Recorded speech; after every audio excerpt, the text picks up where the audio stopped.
Hello everyone, welcome to my channel. आज हम लोग क्लास 10th के चैप्टर 9 को शुरू करेंगे। Chapter 9 is some application of trigonometry. Previous classes में हम लोगों ने चैप्टर 8 फिनिश किया था। चैप्टर 8 इंट्रोडक्शन टू ट्रिग्नोमेट्री था, जिसमें हम लोगों ने ट्रिग्नोमेट्रिक रेशियोज देखे थे, कौन कौन से होते हैं। एक्यूट एंगल में रिलेशंस जो बताते हैं वो ट्रिग्नोमेट्रिक रेशियोज होते हैं।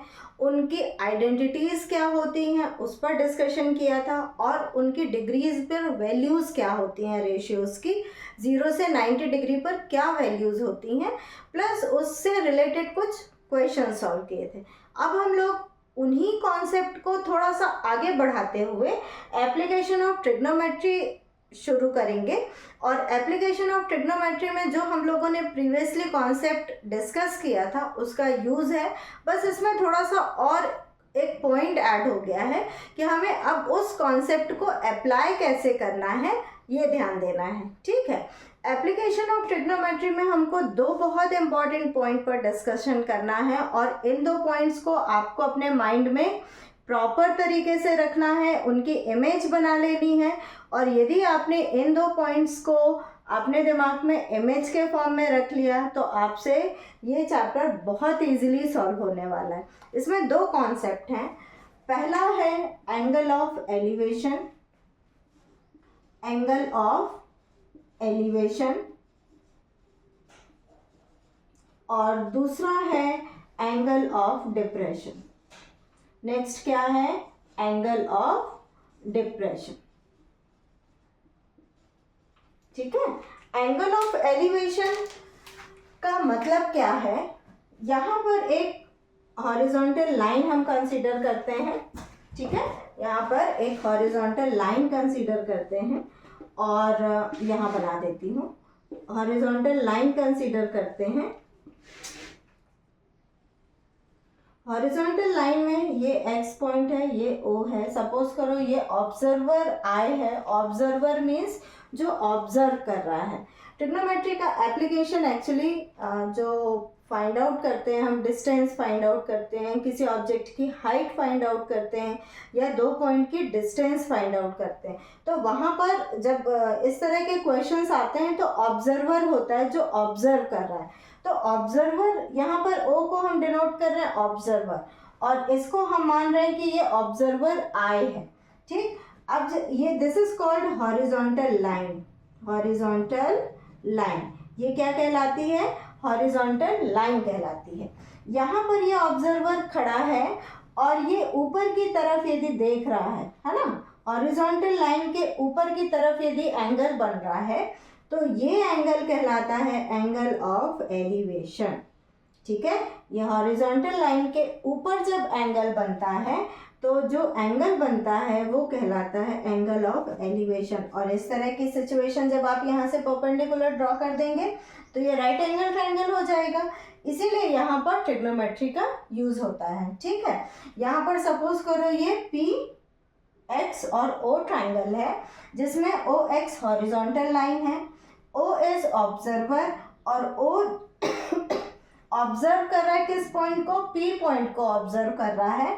तो ये जो उसकी आई से जो एंगल बन रहा है, आई कांटेक्ट से जो एंगल बन रहा है वो एंगल ऑफ एलिवेशन कहलाता है। ये कहलाता है एंगल ऑफ एलिवेशन। ठीक है, इसको सीधी सी भाषा में यदि हम कहें कि यदि आप कहीं नीचे खड़े हैं और आप ऊपर की तरफ देख रहे हैं तो जो एंगल बन रहा है वो एंगल ऑफ एलिवेशन है। और ऑब्जर्वर जो हॉरिजॉन्टल लाइन है वो कहाँ से कंसीडर होगी? आप जहाँ नीचे खड़े हैं वहाँ से नहीं होगी, आपने जहाँ से देखना शुरू किया वहाँ से होगी। समझ आ रही है बात? नीचे खड़े होकर नहीं होगी, है ना। ऑब्जर्वर आई का मतलब ये है कि आई से जहाँ पे ये हॉरिजॉन्टल लाइन इस तरह से ये इमेजिनरी लाइन जो जा रही है that is called horizontal line. Got it? अब इसके बाद एंगल ऑफ डिप्रेशन है।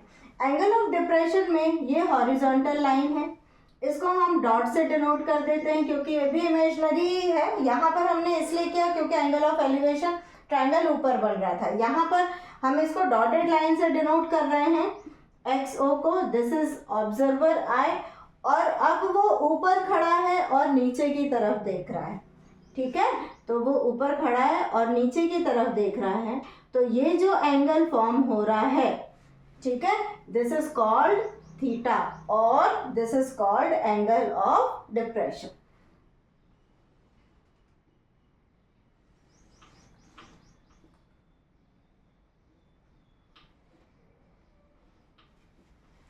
क्लियर? O P Q. अब देखिए यहाँ पर ये हॉरिजॉन्टल लाइन है। अब इसको जब आप सॉल्व करेंगे, इसका जब एप्लीकेशन करेंगे तो एकदम क्लियर होगा। यहाँ पर हम इसको अलग तरीके से कैलकुलेट नहीं करते हैं, वैसे ही कैलकुलेट करते हैं जैसे यहाँ पर ये राइट एंगल ट्रायंगल बना, ये यहाँ पर राइट एंगल ट्रायंगल बना। क्लियर? तो ये जो है ये पैरेलल लाइन है इसके, तो हम इस एंगल को ये ट्रांसवर्सल कंसीडर कर लेते हैं और ये एंगल ऑल्टरनेट इंटीरियर एंगल की वजह से ये एंगल इक्वल हो जाते हैं।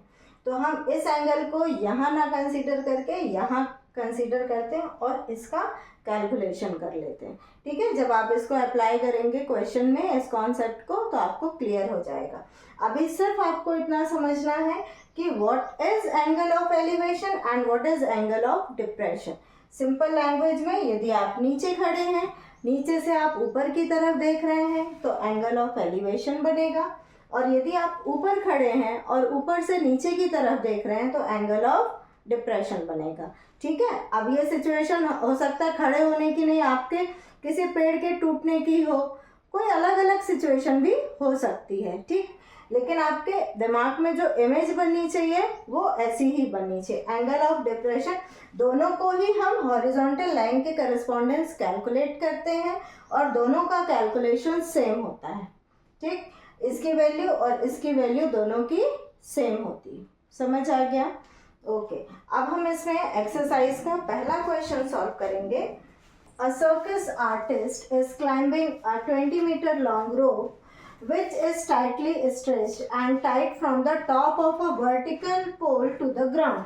अब यहाँ पर पहले क्वेश्चन को देखकर ये समझना है कि इसमें गिवन क्या है और डायग्राम इसका कैसे बनेगा। मेन इंपॉर्टेंट थिंग इज कि इसका डायग्राम यदि आप बना लेंगे परफेक्ट तो ये क्वेश्चन बहुत इजी वे में सॉल्व हो जाएगा। ठीक है, अब एक सर्कस आर्टिस्ट है जो क्लाइंब कर रहा है, 20 मीटर लॉन्ग रोप पर चढ़ रहा है ना, विच इज टाइटली स्ट्रेच। वो जो 20 मीटर लॉन्ग रोप है वो वर्टिकल पोल से, वर्टिकल पोल सपोज करो ये है, ठीक, और वर्टिकल पोल से ये बिल्कुल टाइटली बांधी गई है और इसकी जो लंबाई है, लेंथ है, वो 20 मीटर है।